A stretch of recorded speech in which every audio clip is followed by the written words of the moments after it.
할렐루야. 복된 주일 말씀과 기도로 하루를 시작하며 주님 전에 오르신 모든 성도님들과 또 영상으로 참여하시는 성도님들의 삶 가운데 하나님의 은혜와 평강이 충만하시기를 간절히 축원합니다. 오늘 말씀의 제목은 하나님의 부르심에 응답하는 삶입니다. 하나님의 부르심에 응답하는 삶. 오늘 본문 말씀은 결혼과 관련된 문제들에 대한 내용으로 결혼, 또 독신 생활, 또 그리고 성적인 문제들에 대한 내용이 계속해서 나오고 있습니다.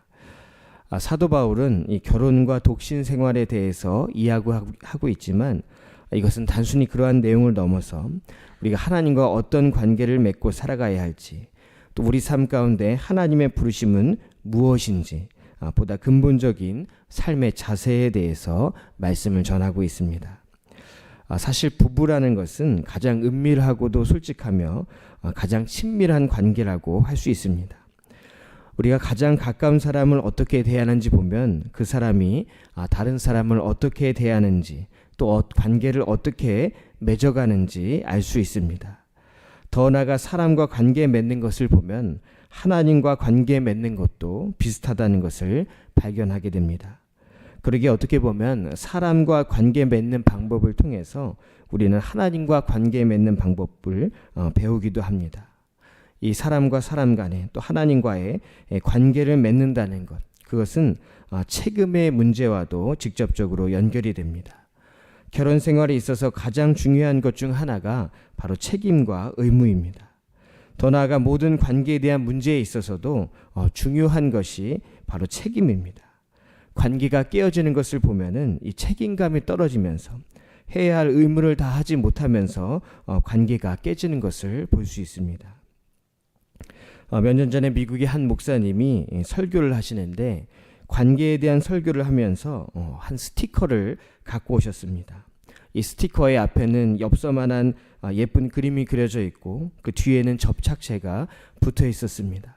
그것을 몸에 붙였다 떼었다 하면서 처음에는 스티커가 잘 붙어 있지만 계속 붙였다 떼었다 할수록 접착력이 떨어지고 또 나중에는 잘 붙어 있지 않게 되는 것을 보여주었습니다. 그러면서 이것이 바로 관계이다. 붙였다 떼었다. 갈등이 많아지고 상처가 많아지면 서로에 대한 책임감이 떨어지고 더 이상 붙어있기 어려워지기 때문에 쉽게 떨어지게 된다는 것이었습니다. 오늘 사도 바울은 결혼과 독신 또 관계에 대해서 설명하면서 우리에게 하나님의 부르심에 대한 깨달음이 있어야 한다고 말씀하고 있습니다. 하나님의 부르심, 그 부르심에는 분명한 목적과 그것을 또 어떻게 깨닫고 살아가느냐에 따라서 우리의 삶이 행복한 삶을 살아갈 수도 있고 또 그렇지 못한 삶을 살아갈 수도 있는 것입니다. 먼저 오늘 본문 말씀을 크게 세 부분으로 나눠보면 1절부터 16절까지는 결혼과 이혼에 대한 내용이 나오고 있습니다. 당시에 이 고린도 교회 교인들은 세속적인 문화 가운데서 결혼이나 또 여러 가지 관계의 문제, 성적인 문제들에 대한 질문들이 있었습니다. 그리고 어떤 이들은 이런 성적인 문제나 또 매춘 등을 정당화하기도 했습니다. 이에 대해 바울은 명확한 답을 이야기하며 성경적인 답이 무엇인지 말씀하고 있습니다. 또 17절부터 24절은 우리 삶 가운데서 하나님의 부르심의 자리를 깨닫고 그리스도인으로서 하나님 보시기에 합당한 삶을 살아가는 것에 대해 말씀하고 있습니다. 우리는 사람의 종, 또 우리 상황의 종으로 살아가는 것이 아니라 하나님의 종으로 하나님의 부르심을 받고 살아가는 줄 믿습니다. 또 25절부터 마지막 40절까지는 다시 한번 결혼과 독신에 대해서 실제적인 문제들에 대해서 이야기하고 있습니다. 이것은 당시 사람들이 이 문제에 대해 많은 관심과 또 혼란이 있었기 때문입니다.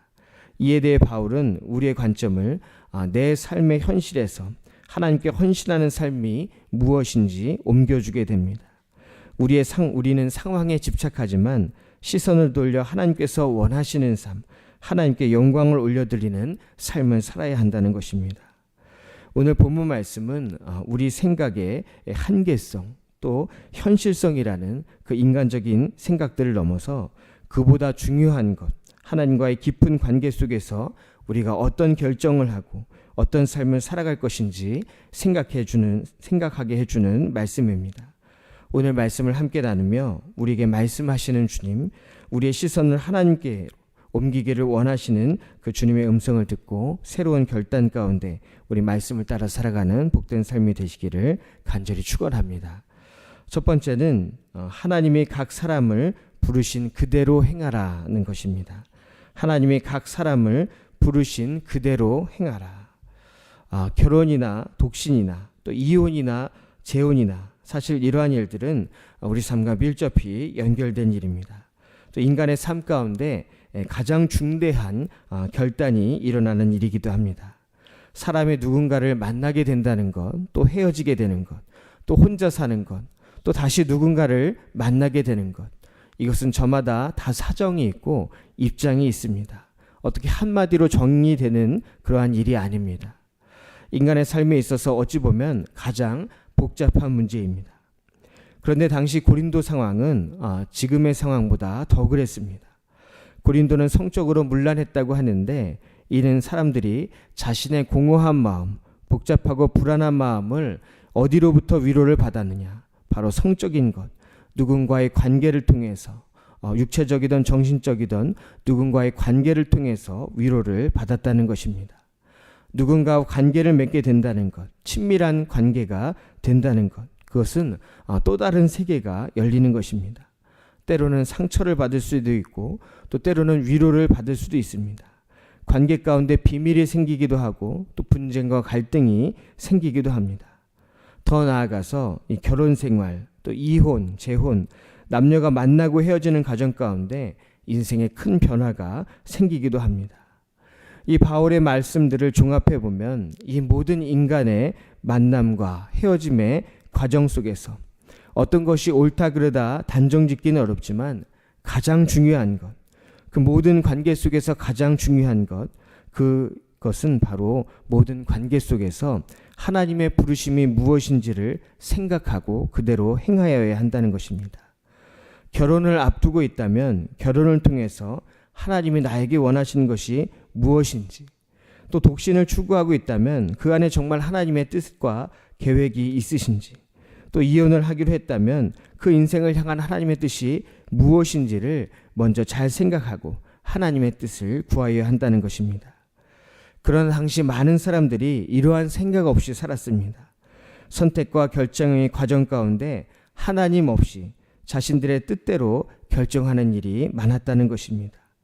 사회의 통념 가운데 또 문화의 유행을 따라 결정하는 많은 것들, 그러나 그 결과는 참된 기쁨과 행복이 아니라 갈등과 상처, 부담감, 또 인생의 피로로 끝나는 경우가 많았던 것입니다. 스펄전 목사님은 오늘의 유행과 결혼하는 것은 내일의 상처와 외로움을 불러온다. 오늘의 유행과 결혼하는 것은 내일의 상처와 외로움을 불러온다라고 말씀했습니다. 세상 풍속을 따라 살아가는 것은 결국 공허한 미래, 상처뿐인 미래를 불러온다는 것입니다.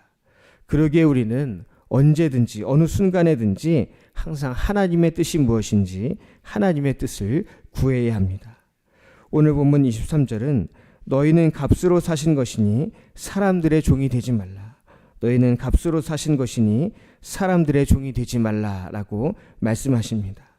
우리 모두는 주님께서 값을 치르고 사신 귀한 인생인 줄 믿습니다. 그래서 어떤 목사님은 우리가 얼마짜리 인생이냐? 예수님짜리 인생이라고 말씀합니다. 예수님의 값어치가 있는 인생이라는 것입니다. 그러기에 결혼 생활을 포함한 우리 모든 인생이 주님 안에서 값 있는 인생, 참된 행복과 평안을 누리는 인생이 되어야 하는 것입니다. 그러기 위해서는 늘 하나님의 부르심을 생각하며 우리의 삶이 더욱 가치 있음을 깨닫고 본문 24절의 말씀처럼 형제들아 너희는 각각 부르심을 받은 그대로 하나님과 함께 거하라. 형제들아 너희는 각각 부르심을 받은 그대로 하나님과 함께 거하라. 우리가 어떤 사람과 거하기 이전에, 어떤 관계를 맺기 이전에 먼저 하나님의 부르심을 따라 하나님과 함께 거하는 인생이 되어야 할 줄로 믿습니다. 두 번째는 염려 없기를 원하노라입니다. 염려 없기를 원하노라. 사도 바울이 결혼을 했는지 안 했는지 우리가 성경을 통해서 확인할 수는 없지만 어떤 학자들은 바울이 결혼 생활이 중요시되는 유대교 전통을 항상 따르는 사람이었기 때문에 결혼했을 것이라고 말하는 사람들도 있습니다. 또 어떤 사람은 성경에 결혼에 대해 기록된 것이 없고 또 바울 자신도 독신에 대해서 여러 번 이야기했기 때문에 바울이 독신이었을 것이라고 이야기하기도 합니다. 그런데 여러 정황상 바울이 결혼을 했더라도 또 결혼을 하지 않았더라도 그는 오늘 말씀을 보면 홀로 지내며 복음을 전하는 일에 집중했을 것이라고 이야기를 합니다. 그가 회심 체험 이후에 온전히 복음을 전하는 일에 자신의 삶을 바치기로 결단했기 때문에 그는 아마도 독신으로 살며 평생 복음을 전했을 것입니다. 그는 모든 순간순간 기도하면서 모든 것을 결정했습니다. 그의 선택과 결정에 있어서 가장 중요한 것은 언제나 하나님의 뜻이었습니다. 그런데 왜 이것이 중요하냐? 하나님의 뜻을 따를 때 염려 없는 삶을 살 수 있기 때문입니다. 오늘 말씀에도 여러 번 바울은 염려하지 말라라고 말씀하고 있습니다. 때때로 우리는 기도로 삶을 채우기보다 염려로 삶을 채워갈 때가 있습니다. 습관적인 염려, 습관적인 탄식들이 우리의 삶을 채워갈 때 만족하지 못하는 삶, 걱정이 꼬리에 꼬리를 무는 삶을 살아갈 수밖에 없는 것입니다. 그러기에 사도 바울은 32절에서 너희가 염려 없기를 원하노라, 염려 없기를 원하노라. 우리가 염려하는 이유는 자신의 삶과 또 하나님이 원하시는 삶 사이에서 고민하기 때문입니다. 무엇을 선택해야 하나, 그 선택의 결과에 따라 내 인생이 어떻게 달라질까 고민하기 때문에 염려하게 되는 것입니다. 바울이 너희가 염려 없기를 원하노라 라고 말씀하신 이 말씀 가운데는 하나님과 사람 사이에서 고민하지 말라는 것입니다. 하나님을 기쁘시게 할까, 사람을 기쁘게 할까 고민하지 말라는 것입니다. 로한 윌리엄스는 이러한 염려를 없애기 위해서 현재에 집중하라라고 말씀합니다. 그는 미래에 대한 걱정은 현재의 기쁨을 앗아간다. 미래에 대한 걱정은 현재의 기쁨을 앗아간다. 하나님이 지금 여기 나와 함께 하신다는 사실을 기억하라. 하나님이 지금 여기 나와 함께 하신다는 사실을 기억하라 라고 이야기했습니다. 바울 또한 마찬가지입니다. 뭔가 하라고 결정하고 또 미래에 대해서 고민하지 말고 일단 가만히 서서 하나님이 나와 함께 하신다는 것을 먼저 체험하며 염려를 그치라는 것입니다. 나와 함께 하시는 주님, 나의 불안감 속에도 또 나의 걱정과 염려 가운데도 또 때로는 나의 기쁨 가운데도 항상 나와 함께 하시는 주님, 그 주님을 바라볼 때 우리 안에 있는 막연한 염려는 사라지고 하나님께서 주시는 평안함 가운데 거하게 될 줄로 믿습니다. 어떻게 염려를 멈출 수 있느냐? 사도 바울이 했던 것처럼 모든 순간 모든 일을 하기에 앞서서 우리가 기도로 하나님의 뜻을 구할 때 우리 안에 염려는 사라지고 우리가 사람의 기분에 따라 살아가는 것이 아니라 하나님을 기쁘시게 하는 복된 삶을 살아가게 될 줄로 믿습니다. 세 번째는 흐트러짐 없이 주를 섬기라입니다. 흐트러짐 없이 주를 섬기라. 우리 인생이 흐트러질 때가 있습니다. 중요한 것, 우리 주변에 추구할 것이 너무나도 많기 때문입니다. 어떨 때는 사람의 일에 집중할 때도 있고 또 어떨 때는 하나님의 일에 집중할 때가 있습니다. 그런데 중요한 것은 모든 것에 흐트러짐이 없어야 한다는 것입니다. 이것은 단순히 균형 잡힌 삶을 이야기하는 것이 아닙니다. 하나님에게도 50%, 사람에게도 50% 이런 차원의 문제가 아닙니다. 사람의 일도 하나님의 뜻을 따라하고 또 하나님의 일도 하나님의 뜻을 따라하는 것. 즉 모든 것이, 우리 삶의 모든 것이 하나님 뜻과 또 하나님을 섬기는 일과 연결될 때 우리는 흐트러짐 없는 삶을 살 수 있습니다. 예를 들면 결혼 생활에 있어서도 하나님이 원하는 남편의 모습, 아내의 모습이 무엇일까? 그럴 때 그 결혼 생활 자체가 하나님의 일이 됩니다. 하나님의 일을 할 때도 때론 우리가 누군가 인정받기 위해서 또 내가 높아지기 위해 산다면 그것은 하나님의 일을 가장한 사람의 일이 될 뿐입니다. 그러므로 흐트러짐이 없다는 것, 그것은 두 마음을 품지 않는 것, 언제나 진실함으로 하나님을 섬기는 것입니다. 바울이 독신으로 복음 전하는 일에 전념했던 것은 그가 하나님을 섬기는데 그게 가장 좋은 방법이라고 생각했기 때문입니다. 그러나 결혼 생활을 통해서도 하나님을 섬길 수 있다면 아마도 그게 가장 좋은 방법일 것입니다. 무엇이든지 우리의 궁극적인 관심은 바로 하나님과 가까워지는 것, 하나님을 섬기는 것에 있어야 한다는 것입니다. 다른 무언가로 인해 하나님을 향한 우리의 마음이 흐트러진다면 안 되는 것입니다. 때로는 결혼 생활 가운데 갈등이 생기고 문제가 생길 수 있습니다. 뿐만 아니라 자녀 교육과 관련된 문제에 있어서도 또 자녀와의 관계에 관한 문제에 있어서도 어려움을 당할 수도 있습니다. 그런데 중요한 것은 그러한 여러 가지 문제들로 인해서 하나님과 멀어지는 계기가 아니라 오히려 그러한 문제들로 인해서 기도하면서 하나님과 가까워지고 하나님의 뜻을 구하는 계기가 되어야 하는 것입니다. 오늘 본문 말씀은 우리가 실생활에서 어떻게 하나님의 부르심을 생각하며 살아갈 수 있는가, 또 어떻게 세상적인 염려 없는 삶, 또 흐트러짐 없이 주님을 섬길 수 있는가에 대한 중요한 질문을 던지고 있습니다.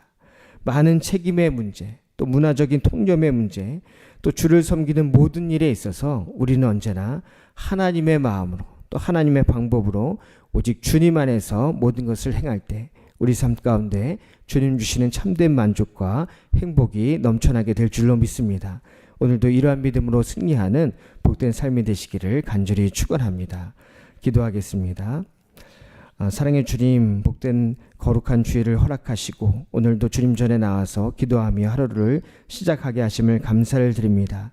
우리 삶 속에 있는 많은 문제들, 특별히 결혼 생활과 또 우리 가정 가운데 있는 많은 일들 가운데 언제나 우리가 주님의 방법을, 주님의 마음을 먼저 생각할 수 있도록 도와주시옵시고 언제나 하나님과 가까이 하는 삶, 하나님께 기도하며 모든 염려를 주님께 맡기는 삶, 또 흐트러짐 없이 온전히 주님을 섬기는 복된 삶이 될 수 있도록 주님 함께하여 주시옵소서. 오늘 이 시간 간절한 소원들과 함께 드린 귀한 예물이 있습니다. 이 예물이 하늘에 속한 신령한 복과 땅에 속한 기름진 축복이 넘쳐나게 하여 주옵시고 하나님의 선하신 뜻 가운데 모든 기도의 제목이 응답되게 하여 주시옵소서. 기도로 하루를 시작하오니 성령님께서 동행해 주시는 복된 하루가 될 줄 믿사오며 살아계신 우리 주 예수 그리스도의 이름으로 간절히 기도하옵나이다. 아멘.